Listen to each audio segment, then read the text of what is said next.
Boa tarde a todo mundo. Bom, pessoal, como falaram aí, a gente vai... o título da talk é esse aqui, tá? A gente vai falar... A gente usa muito esse termo lá no Peixe, apertar parafuso, justamente porque é uma coisa que a gente tenta não fazer, não acabar fazendo, e assim... Na nossa correria é meio que fácil a gente chegar nisso, de ficar muito focado, tentando resolver as coisas e fazer uma coisa só. E eu vou tentar puxar um pouco a gente para fora desse ciclo vicioso que às vezes a gente entra e a gente lá chama de apertar parafuso. É porque eu lembro muito daquelas imagens clássicas de Revolução Industrial, então por isso que eu gosto desse termo.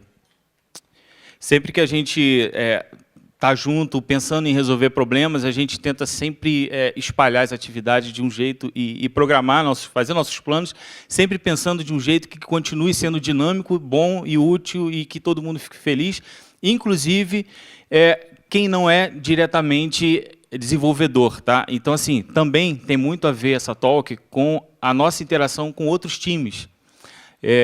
Algum tempo atrás, a gente fez uma talk na TDC, eu e Rambo, e a gente falou sobre... Era basicamente uma talk sobre você ser o cara da plataforma.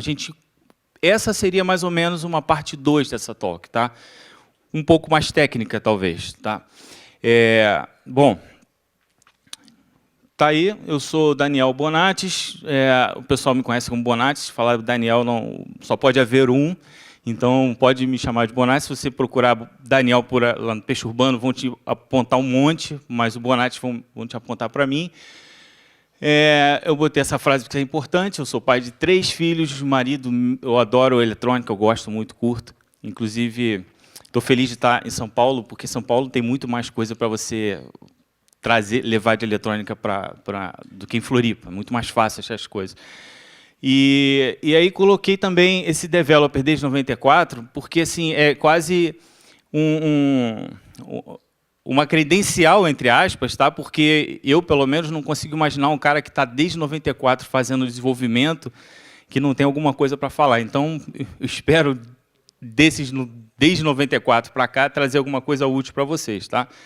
Então, como eu estava falando, a última talk que a gente deu na TDC em conjunto, foi eu e Rambo que falamos, a gente falou sobre o seu cara da plataforma e a gente, basicamente, passando rápido, a gente falou sobre a trajetória do cara até ele se tornar o cara da plataforma. O que é o cara da plataforma? O cara da plataforma é a referência no que ele está fazendo, é a referência na plataforma que ele está trabalhando. Se você é o cara de estar trabalhando, no nosso caso, com iOS, ou eventualmente com Mac, tem menos, mas tem.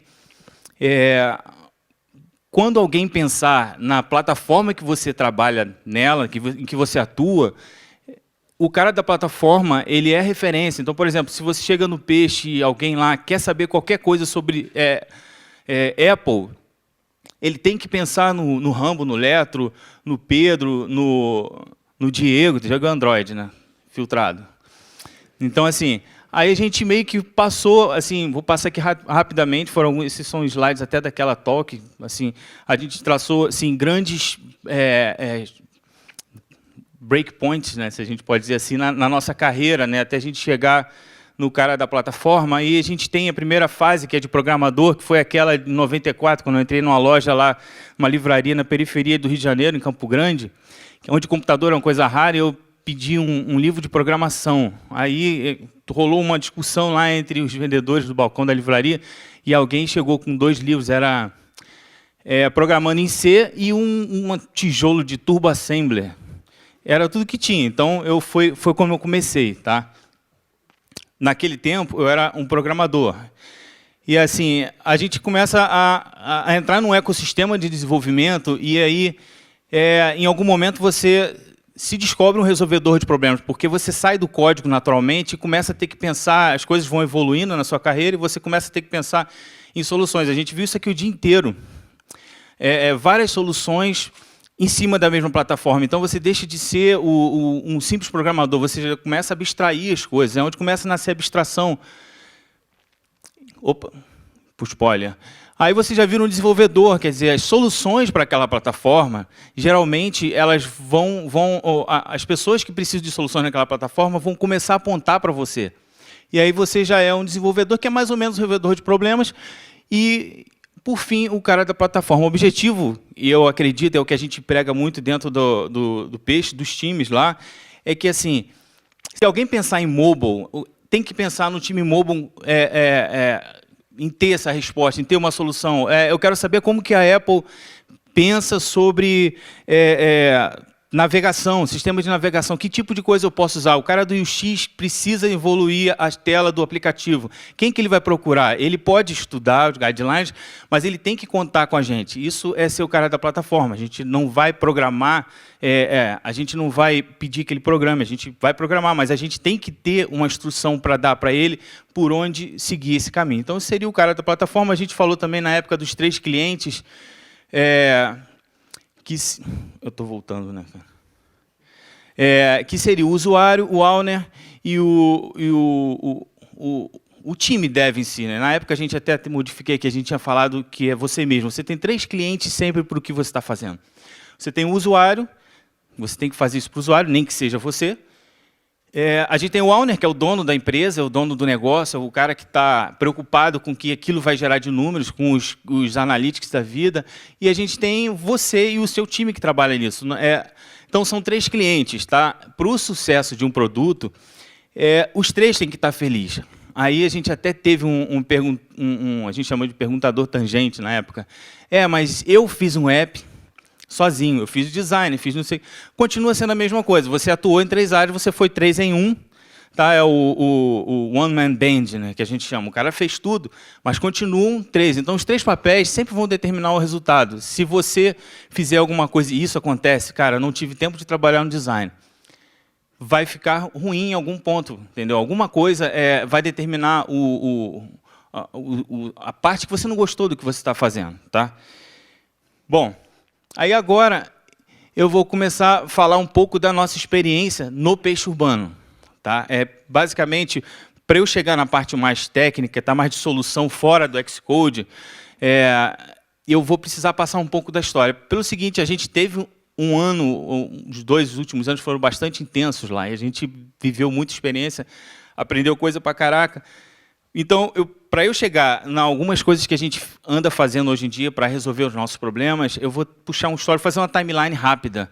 E aí, a primeira descrição que eu teria para dizer para vocês de como era o aplicativo dentro do Peixe, eu até botei aqui que era tudo mato, mas, na verdade, era mais parecido com isso aqui, tá? Um pântano.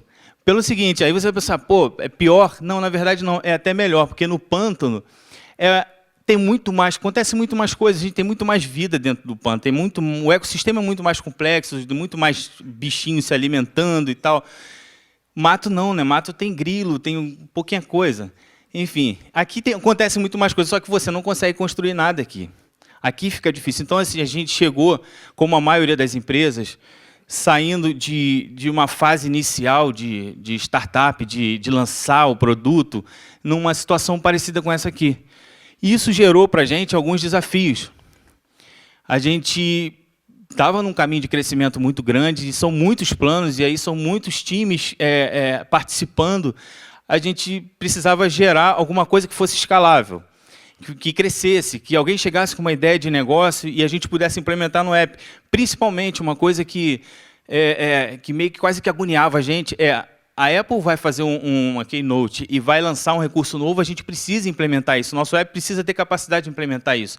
E aí a gente teve que tratar com esses desafios, pelo menos. Tá? E isso são 3 coisas, mas são coisas complexas. E você não consegue fazer isso de uma hora para outra quando você pega um código que já passou pela mão dentro de uma consultoria por várias pessoas e tem muita coisa aplicada que é gosto pessoal e tal. Enfim, tinha todo tipo de solução pessoal do código. Enfim, se fosse descrever aqui, era uma talk inteira, mas, enfim, era um desafio. A gente começou a trabalhar nisso, a gente começou a migrar código legado, a gente começou a implementar arquitetura, a gente não tinha nada de arquitetura clássica, moderna, MVC, por si só, já era todo zoado. Enfim, e modularizar o app. Tá? A gente veio cumprindo isso, eu acho que demorou um processo de mais ou menos 1 ano, a gente conseguir dizer que o nosso app tinha essas coisas aí, mas aí tinha um outro desafio.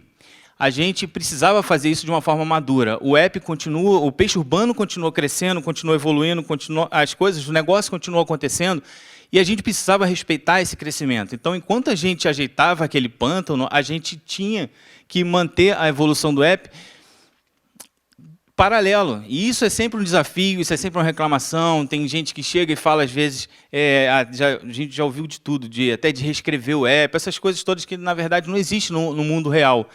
Claro, tem ponto fora da curva, casos e casos, mas não era o nosso. Então, a gente fez isso paralelo. Isso já foi um baita desafio. Isso foi muito complicado, a gente tinha que fazer muito em pouco tempo, mas sempre tendo essa preocupação. A primeira postura que a gente tinha, que a gente tomou na época, e é uma coisa que eu incentivo muito todo mundo fazer, é se envolver com o negócio. Você precisa se envolver com o negócio para você entender, inclusive, o que dá para você pensar e o que não dá para você pensar. Na maioria das vezes, você não vai poder pensar em reescrever uma classe que você quer, porque ela está mal feita, porque ela está gigante, um controle massivo de quilômetros. Às vezes não dá, porque não está na hora de fazer aquilo, enfim. Quando você se envolve com o negócio e quando você pensa fora do seu escopo, sai do código do Xcode, pensa no modelo de negócio, no negócio que você está fazendo, para onde você está indo, isso te ajuda a tomar certas decisões. Tá? E quando a gente estava começando a ficar feliz e fazer programas, planos para fazer, para melhorar, enfim, aí a Apple, nessa época, lançou, abriu um monte de frameworks para a gente queria fazer o widget e não sei o que e tal. Aí veio a era da aprovação, o que a gente chama da era da aprovação. Primeiro baque que a gente levou nesse tempo foi, a gente estava lá num dia normal, uma manhã normal, e o então diretor na época entrou em contato com a gente e falou o seguinte: a gente não estava muito por dentro do que estava acontecendo, a gente sabia que tinha alguma coisa acontecendo, e aí o diretor perguntou para a gente assim, a gente vai fundir com o Groupon, e eu queria saber de vocês se vocês conseguem tocar o que a gente tem de peixe urbano, o aplicativo, aquele que a gente já vinha transformando de pântano e que a gente finalmente conseguiu, mas imagina, você transformar um app do peixe urbano que funciona em qualquer situação, continuando ok na loja, funcionando, os usuários, a gente tem reviews super positivos lá e tal. Pegar isso e transformar num outro app, de um outro negócio, de uma outra empresa que, no momento, até então, era o nosso maior concorrente, na verdade, era o único, só existiam, de fato, 2 concorrentes, Peixe Urbano e Groupon. Agora a gente ia virar um e a gente tinha que pegar o nosso aplicativo e trazer para o Groupon. Na verdade, fazer quase que um merge dos dois, respeitando algumas coisas, entre elas a marca. Então, assim, quando a gente ia começar a respirar, pum, desafio, primeiro desafio. Tá, a gente consegue. A gente consertou um pântano, então a gente consegue. Só que vocês têm 1 mês e meio. Aí imagina, cara, assim, na época, todo mundo branco, sem cor, aí se olhando assim, para vendo se tem mais, a gente começa a catar se tem mais gente para ajudar. Aí, quando aí foi alguém que falou, não lembro quem, vamos esperar ele voltar, a gente discute isso aqui, isso é para ser discutido. Cara, não dá, o cara está nariz colado no investidor, no cara que comprou o negócio e tal. Dá, então dá. E aí a gente vê, se tiver que fazer, a gente vai correr atrás. Cara, e a gente conseguiu, tá? A gente foi E isso é uma coisa muito legal. A gente, como não temos apertador de parafuso, a gente não tem... A gente procura, como time, andar junto, a gente se empolga, é uma característica muito nossa de se empolgar, de correr atrás das soluções juntos, debater, criticar, mas tudo em time, sempre em prol do time, do negócio. A gente conseguiu fazer isso. E a gente estava comemorando, mas uma comemoração em paralelo meio que entrou na nossa festa. E falou assim, ficou ótimo, ficou excelente. Aí, quando estava todo mundo no Rio, veio outra notícia. Então, vocês vão ter que fazer a mesma coisa para o Groupon Latam. São mais 5 países que vocês vão ter que fazer isso. Aí, assim, você fica nervoso, mas você já nem sente mais, né? Bom, beleza? Aí a resistência foi muito menor, o medo foi muito menor, mas o debate foi maior, porque a situação era complicada.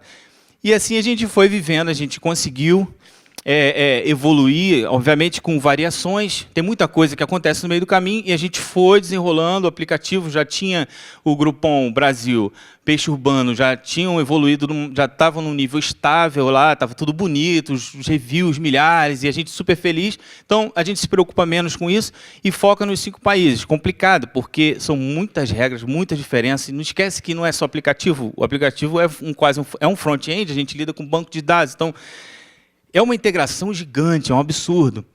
Mas a gente estava tocando. E no meio dessas coisas acontecendo, a empresa passou por várias situações, várias mudanças, e uma delas foi essa outra bomba. Quando a gente estava pensando que a gente ia conseguir uma constância, apareceu esse projeto, PeixePay. Aí, mano, aí ferrou. Mas, como sempre, aí é onde entra a diferença de quando você está realmente comitado, quando você gosta do que você está fazendo e quando você é inquieto com as coisas que você pode fazer, melhorar e criar. Assim, a reação até me surpreendeu, assim, o time inteiro, em todas as pontas, alternou momentos de preocupação, vamos conseguir, não vamos conseguir, não é fácil, você pode pensar, pô, escala o time. A gente não tem um time de 100, igual eu vi a turma falando aqui, o Borges falando do iFood, enfim, um monte de empresa tem. A gente não tem, a gente é um time minúsculo demais. E eu fiquei pensando, cara, e a turma matou no peito e vamos fazer. Eu falei, então vamos fazer. Dá para fazer? Dá. Vamos fazer. Aí vem aqueles prazos mágicos, porque tem negócio, tem todo aquele ecossistema de business que envolve as decisões de negócio. E caiu para a gente. E aí o desafio era fazer o PeixePay funcionar dentro do aplicativo Peixe Urbano. Beleza. Conseguimos. Casamos lá com o back-end e corremos atrás, iOS, Android, back-end, todo mundo a gente fez. Aí veio a novidade que, na verdade, aí, até esse ponto a gente já sabia e já vinha trabalhando mais ou menos pensando nessa possibilidade, porque era uma coisa da qual a gente já era entusiasta. Criar o PeixePay standalone, o aplicativo standalone, com muito mais recursos. E aí a gente assumiu o desafio, e o resto está sendo história. Já está bastante propagado por aí, enfim, é uma coisa que está acontecendo. Enfim, no final desse desafio todo, a gente mais ou menos isso aqui na parte de iOS. Tá? Tem algumas coisas a mais, mas basicamente essa é a nossa lida diária, nosso foco, são os aplicativos que a gente precisa tomar conta o tempo todo e evoluir, desenvolver. Tá? E nesse estágio, a gente cuida desses aplicativos, a gente tem mais alguns projetos internos, algumas coisas que a gente precisa fazer. E, assim, se você pegar usuários registrados, cadastrados no banco de dados e tal, de todo o ecossistema Peixe Urbano, Groupon Latam, a gente já passou de 40 milhões. Usuários ativos, claro, sempre é menor, tá? Mas, assim, de novo, entra a vibe do time que está trabalhando. Isso nunca, em nenhum momento, diminui a responsabilidade que você tem. Afinal de contas, se os caras estão registrados, eles podem voltar. Mas tem mais do que isso. Tem o que você quer fazer, o que você pretende fazer, o que você gosta de fazer. Você quer manutenção, você quer evoluir. Então, assim, isso faz muita diferença. Tá? Então, a gente não é por usuários ativos que a gente simplesmente desprende nosso esforço. A gente pensa muito no que a gente tem que entregar.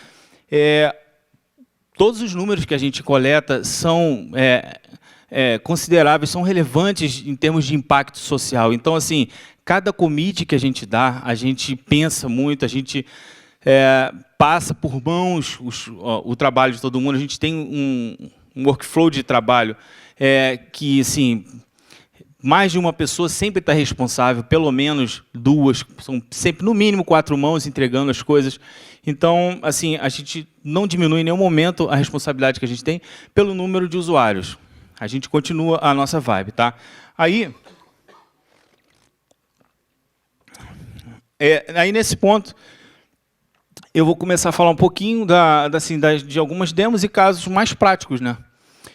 De como que a gente... Assim, a pergunta é, como que você resolve os seus problemas? E a minha proposta a gente tem várias formas de resolver o mesmo problema sempre. E, normalmente, tá, para o programador mais o termo é bem, talvez não seja o melhor, mas assim, o programador mais ordinário, não é no sentido negativo, é no de ser bem cru, bem simples, tá? Ele vai depurar tudo, vai tentar resolver tudo, partindo da fonte de onde ele gerou o código, o aplicativo. Então, ele vai, normalmente, no nosso caso, ficar dentro do Xcode. E aí eu vou propor aqui algumas situações que são muito comuns para quem trabalha no mundo real, de coisas que acontecem. E o desafio dessas demos é, na verdade, esquecer que existe Xcode, entendeu? Você desinstala ele e tenta resolver sem Xcode, tá? E a primeira situação, por exemplo, que é uma coisa até comum, é relacionada ao back-end. O aplicativo não é versus, não é contra. O aplicativo, na conversa com o back-end, o app não responde load eterno. Isso acontece muito, muito entre aspas, não é só com a gente, enfim. É uma coisa que acontece porque depende do aplicativo, depende do back-end, depende da rede. Então, assim, é uma realidade com que a gente dá. Como que a gente trata isso? Como que a gente faz isso dentro do Xcode? Abre o projeto, enche de breakpoint, enche de log, dispara um play e fica rodando o aplicativo e fica debugando, aí vai trabalhar nos breakpoints em cima do parse, enfim. Tem várias formas de você se debulhar com isso. Mas tem também a mais simples. E isso aqui é uma ferramenta que a gente usa muito lá no PHP, tá? Porque é comum alguém chegar para a gente e querendo saber, cara, como é que a chamada tal está rolando? Porque eu não estou conseguindo acessar. O app não abre, ou uma parte do app só não está carregando. Aí o que a gente faz? Esses slides depois vou deixar disponível, tá? Se vocês, tem uma galera tirando foto, tá aí, mas eu vou deixar disponível com o link, com tudo bonitinho. Então, assim, a gente usa direto o Charles. O Charles, inclusive, tem um aplicativo para iOS muito bom, que quando alguém tem alguma dúvida sobre a API, tá? Eu abro o aplicativo, ligo o Charles, abro e imediatamente eu sei. É um proxy, para quem ainda não teve essa experiência, não sabe, o proxy ele vai pegar toda a conexão, toda a conversa do aplicativo com a internet, ele vai passar por ele, então vai ficar tudo ali, obviamente com uma configuração, mas vai ficar tudo ali na tua frente. Então, às vezes, você não precisa nem perder tempo entrando, você vai simplesmente pegar, a chamada é essa, e está retornando o erro 500, é o servidor que caiu, alguma coisa assim. Então, essa seria assim, a minha primeira sugestão de solução. Sem Xcode, você mata um problema, às vezes não passa pelo app, porque se tiver vindo da API, direitinho, a resposta, o Charles vai te dizer na hora, em 5 segundos, e aí você sabe, vou ter que trabalhar no app. Ou em 5 segundos você salvou algumas horas suas de sentar na frente do computador e ficar se debulhando com o projeto. Outra coisa, por exemplo, também com o Charles, tá? Testar a variação de resposta em endpoint. Isso acontece algumas vezes. Uma delas é quando a gente quer testar, por exemplo, skin de Black Friday, Dia das Mães, essas coisas que troca a cor. A gente quer saber como é que vai ficar, como é que vai funcionar, e aí você está com o time de UX ali, você quer mostrar para eles rápido como é que a coisa vai ficar, em vez de você mudar lá a variável no servidor, ou mudar hardcoded e tal, você pode configurar o Charles, por exemplo, que é o proxy, para pegar a resposta que vai vir do servidor, para puxar um arquivo seu local. Então, você fica ali mexendo, fica editando ele e acaba... Aí, segunda parte. Aí você vai acabar tendo o resultado que você quer online, na sua mão, real time, passa para o X, ficou legal. Então, é isso mesmo, a alteração é essa, você vai e toca de novo, sem precisar mexer em nada. Você está com o app ali, rodando, só o app e o Charles na sua mão. Outro também que é muito útil, que eu gosto muito, que é isso aqui. A gente tem lá várias abas de produto, né? E aí alguém chega e fala, cara, você abre a aba de viagens, não está vindo nenhuma viagem. Você abre a aba de produtos, não está vindo nenhum produto. Tá? Aí a gente tem alguns programas, está para fazer no Charles, mas o que eu mais gosto é esse daqui. Pó. O Postman faz a mesma coisa, sendo que eu gosto mais desse, porque ele tem mais algumas coisas. Ele é pago, mas ele tem mais recursos, eu gosto. E um deles é de você pega eu uso ele muito para catalogar as chamadas que o Charles me dá. Eu acesso o aplicativo e o Charles vai listando para mim todos os endpoints e eu pego esses endpoints, coloco nele e salvo uma biblioteca de endpoints que o app usa. Não é difícil, não é raro alguém chegar para mim e pedir, cara, qual é a chamada que a gente faz para pegar tal coisa? Cara, eu vou lá e pego na minha biblioteca e passo. Tá, mas não está vindo produtos. Cara, muito simples. Eu vou lá, digito, eu acesso o endpoint, respondeu, vai ter um campinho lá que eu digito a chave onde estão os produtos. E aí eu vou digitar o caminho. Response, ofertas, produtos. Ele vai me dizer ali na cara, ali na hora, bonitinho, o que tem, o que não tem. A nossa conversa com um produto, por exemplo, eu até mudei ali, desafio 4 é produto. Você trata muito com produto. A gente trata, e eu acredito que vocês também. Seja gerente de produto ou gerente de projeto, enfim. Você trabalha com aplicativo, trabalha com produto e outras pessoas estão envolvidas em testes, reportes e tal.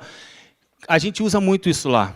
A gente usa muito GIF, a gente usa vídeo, a gente faz muita transação. Como o time é gigante, a gente são devs Brasil e fora do Brasil, a gente é muito conectado online. Então, muita coisa passa via vídeo, via GIF, via imagens, enfim.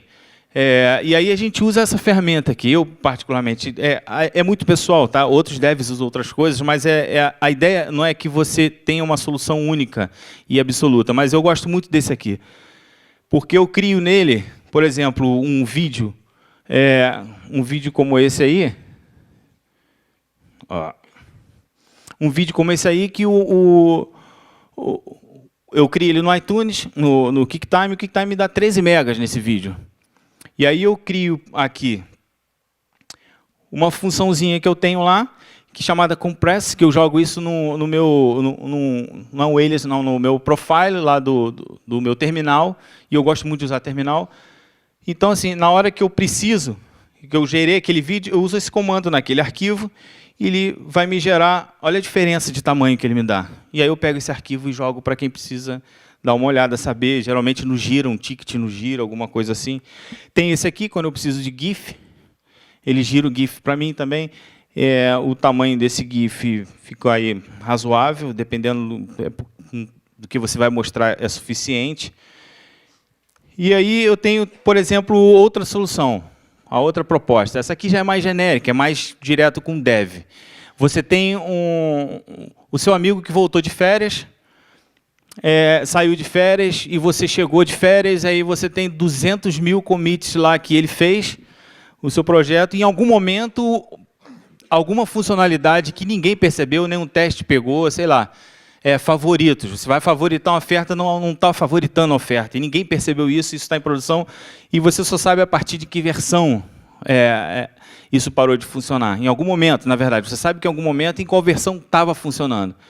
A versão atual não está. Aí você, uma solução. Alguém já ouviu falar em bisect Git? Cara, é muito pouco. Muito pouco. É uma solução que, assim, de repente, resolve o problema de muita gente. É muito comum eu ver as pessoas com dificuldade para encontrar um bug que foi introduzido na timeline do Git lá há muito tempo. A maioria recorre a programas gráficos. E aqui, o bisect, na verdade, ele age da seguinte forma. Tá? O que eu gosto dele é que ele basicamente são esses 3 comandos. Tá? Você inicia na sua pasta lá do projeto, a sua branch. A branch que você sabe está com defeito. Você dá um git bisect start e ele inicia o processo de te ajudar a achar o commit maldito lá que destruiu o teu aplicativo. Você dá um git bisect bad head. Pode ser head, mas head, porque normalmente a branch que você está que não está funcionando. E aí você sabe uma que está funcionando. Aí você vai dar um git log lá e você vai achar. E aí você vai marcar essa branch, esse commit, na verdade. Você vai marcar esse commit como good. Então ele está bom. A partir dali você sabe que está bom. Aí pronto. Nesse momento o Git vai te dar uma série ele vai começar a passear para você, fazendo uma escolha binária de possibilidades, pulando entre um commit, os mais prováveis de onde está o erro, até que você vai testando o seu código, Ó, aqui continua não funcionando, né? Você vai botar lá bisect bad. Aí ele vai passar para outro commit que ele acha que pode estar. Aí ele vai bisect bad. De novo, a hora que você marcar good, ele vai falar, bom, então o seu erro está no commit tal, pronto, você achou onde é que está o ponto de erro. Isso ajuda, assim, salva horrores, muito, salva muito tempo. Então, assim, essas são só algumas das propostas, assim, de você pensar fora do ecossistema de Xcode. Tá? Isso vai facilitar a sua vida, a sua comunicação com outros times. Bom, era basicamente isso, tá, que eu queria propor para vocês. O Peixe está contratando, então eu clonei a hashtag do Borges que eu vi, vem para o iFood, também vem para o Peixe também. Fui lá em cima, coloquei rapidinho.